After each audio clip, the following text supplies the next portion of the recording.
ధన్యవాదాలు తెలుస్తూ ముగిస్తున్నారు.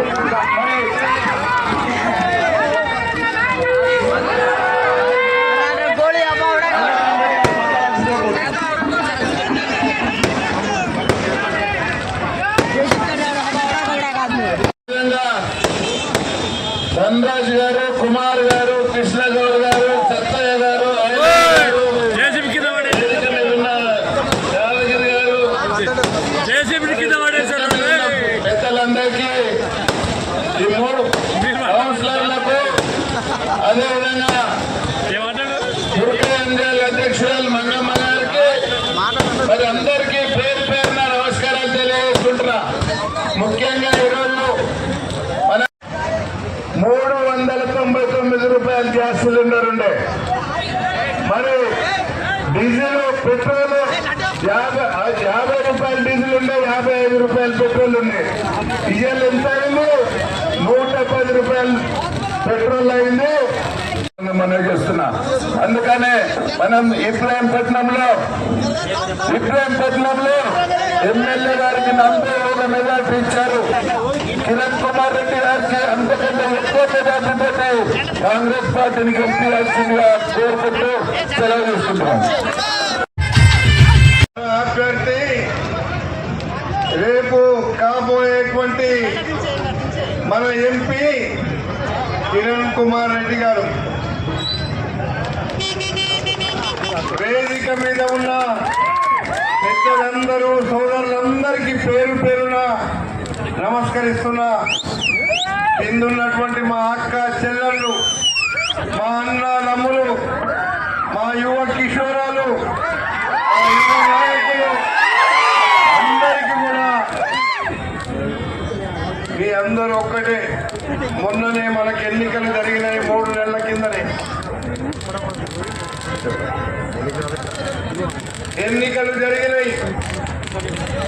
గతంలో ఎన్నికలు జరిగినాయి. ఇక్కడ ఏ ఎన్నికలు జరిగినా కాంగ్రెస్ పార్టీకి పెద్ద మెజార్టీ ఇస్తున్నాం. మనందరూ అభినందిస్తున్నా.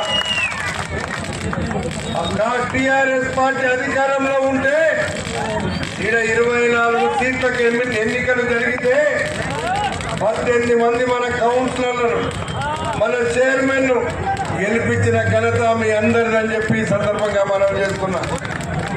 వాళ్ళందరూ మీకు సేవ చేయాలని ఏ రోజు కారోజు మీ ముందుంచున్నాం. మొన్ననే నన్ను గెలిపించండు. ఈ నియోజకవర్గంలో హైదరాబాద్ రంగారెడ్డి జిల్లాలో 32 అసెంబ్లీలుంటే మనం గెలిచింది ఒకే ఒక ఎమ్మెల్యే మల్లెడ్డి రంగారెడ్డి. మీరు గెలిపించి 3 నెలలు కాలేదు, ఎన్నికలు వచ్చినాయి. 3 నెలల్లో మన ముఖ్యమంత్రి రేవంత్ రెడ్డి గారు ఎన్నో కార్యక్రమాలను మొదలుపెట్టిండు. ఉచిత బస్సు కార్యక్రమాన్ని ముందించిన మా ఆడపిల్లలకందరికీ, తండ్రికి 3, 4 పిల్లలున్నా పెళ్లి ఉంటే వాళ్ళందరికీ కూడా పెంచి అందరికీ కూడా రేషన్ కార్డులు ఇచ్చే బాధ్యత నాది అని చెప్పి సందర్భంగా మనం చేస్తున్నాం. ఎవరైతే నిరుపేదలు ఉన్నారో వాళ్ళ ఇల్లు కట్టించే గ్రామాలు ఇప్పుడు అధ్వాన్నమైన గ్రామాలుగా మారినాయి. అయినా మొన్న మన చైర్మన్, మన కౌన్సిలర్లను గెలిపించిన తర్వాత 500 కోట్ల రూపాయలు ఈయన మున్సిపాలిటీకి ఇస్తే తప్ప ఈ మున్సిపాలిటీ ప్రజలకు వసతులు కలగాయని ప్రయత్నం చేస్తే ఈ దుర్మార్గుడు, ఈ గుండెగాడు 500 కోట్ల రూపాయలు వచ్చే డబ్బులను రాకుండా చేసిన దుర్మార్గుడు. ఇప్పుడు మన ప్రభుత్వం వచ్చింది, రేవంత్ రెడ్డి ముఖ్యమంత్రి ఉన్నాడు. ఆ 500 కోట్ల మున్సిపాలిటీకి వచ్చే బాధ్యత మన కిరణ్ కుమార్ రెడ్డి ఎంపీగా తీసుకుంటాడు. అది నేను మీకు హామీ ఇస్తున్నా అని చెప్పి సందర్భంగా మనం చేస్తున్నా. 500 కోట్లని వీళ్ళ జైల్లో పోయి ఉన్నది. ఇప్పుడేమో వీళ్ళేమో దేవుడు దేవుడు అంటున్నారు. వీళ్ళు కూడా రేపు గతులు గతుంటివే పడతాయని చెప్పి సందర్భంగా మీకు మనవి చేస్తున్నాం. అందుకే మీరు అర్థం చేసుకోండి, మేము ఎంతసేపు ప్రజల పక్షాన, ప్రజల కోసం పేద ప్రజల యొక్క సంక్షేమమే మా లక్ష్యంగా పనిచేస్తాం. పేద ప్రజలకు కావలసిన వసతులు కల్పించడమే మా లక్ష్యం. అందుకే ఈరోజు పేదోళ్లకు కొన్ని సమస్యలుంటే ఉన్నోళ్లకు బ్రహ్మాండంగా ఇల్లు కట్టుకున్నారు, కాలనీలలో నివసిస్తున్నారు. కనీస వసతులు వాళ్లకు లేవు. వాళ్ళకు ఒక సమస్య ఉంటే వీళ్ళకు ఒక సమస్య ఉంది. వీళ్ళకి ఇల్లుంటే వీళ్ళకు రోడ్లు, లైట్లు, నీళ్లు లేవు. ఇల్లు లేని వాళ్ళకేమో ఇల్లు లేకుండా పోయినాయి. అటు వాళ్లకు ఇటు వీళ్ళు. తెలుసా మీకు? ఎవరికైనా తెలియదా? తెలుసు కదా. 13వ తారీఖు నాడు పార్లమెంట్ ఎన్నికలు ఉన్నాయి. నేను పార్లమెంట్ అభ్యర్థిగా ఈ నియోజకవర్గం నుంచి, అంటే భువనగిరి పార్లమెంట్ నియోజకవర్గం నుంచి కాంగ్రెస్ అభ్యర్థిగా నిలబడ్డా. మీ అందరు ఆశీర్వాదం కావాలని ఇక్కడికి వచ్చిన. ఇది ముచ్చట, అసలు ముచ్చట. నీ ముచ్చట చెప్తా. ఇప్పుడు మొన్ననే 42,000 మెజార్టీ తోటి మల్రెడ్డి రంగనాథ్ ఎవరైనా అంటసుడి లేదు ఎవరికి, కేసీఆర్ కి. మనం బాగుపడాలంటే 500 కోట్లు 2 నిమిషాలు వచ్చేటి. మీకు డ్రైనేజ్, మీకు రోడ్లు, మీకు ఎలక్ట్రిసిటీ, మీ లేఅవుట్లు అన్ని ఇల్లీగల్ ఉండి సరిగ్గా డ్రైనేజ్ లేక ఎక్కడికి నీళ్లు పోవాలో తెలియక పేరుకి హైదరాబాద్ ఉన్నారు, కానీ గ్రామ పంచాయతీ కంటే అధ్వానంగా ఉన్నాయి కొన్ని లేఅవుట్లు. అవన్నీ బాగు చేయాలంటే మరి ఏం కావాలి? మీకు ఏం కావాలి? నిధులు కావాలి. 10 ఏళ్ల తర్వాత కాంగ్రెస్ ప్రభుత్వం వచ్చింది. కాంగ్రెస్ ప్రభుత్వం ఎవరు తెచ్చిర్రు? మీరే తెచ్చిర్రు. మరి తెచ్చిన 150 రోజులు కాకముందే మనము ఎన్నికలు వచ్చినాయి.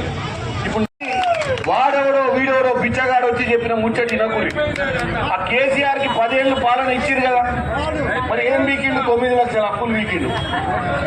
వాళ్ళ కుటుంబం అంతా దండుకుర్రు. ఆల్రెడీ ఒకళ్ళిద్దరు జైలు పోనీకే తయారయ్యారు, ఒకళ్ళు ఆల్రెడీ పోయాడు. ఈ సంవత్సరం బతుకమ్మ ఆడనే ఆడుతుంది. జైలు ఆడుతుంది బతుకమ్మ. నేను ఒక్కటే చెప్తున్నా మీకు, 10 ఏళ్ళు మీరు పాలన ఇస్తే 9 లక్షల కోట్లు అప్పయింది. 5-6 గ్యారంటీలు మనం ఇచ్చి 100 రోజులు కాకముందే ముసలోడు బస్ ఎక్కి ఊరంతా తిరుగుతుండే. ఏమని? అరే ఇంకా రాలే, అరే ఇంకా రాలేదు, అరే అవులే. ఆల్రెడీ 4-5 పథకాలు ఇచ్చిండు. నిన్నగాక మొన్న రైతు భరోసా అందరికి పర్లేదని రేవంత్ రెడ్డి గారు ప్రతి ఒక్కరికి రైతు భరోసా ఇచ్చాడు. ఈడ నాకు తెలిసి చాలా మంది పెద్ద రైతులు ఉంటారు ఈ చుట్టుపక్కల ఊర్లో. ఇవాళ అదే కాదు, 2 లక్షల ఈ 4 రోజులు కష్టపడాలి.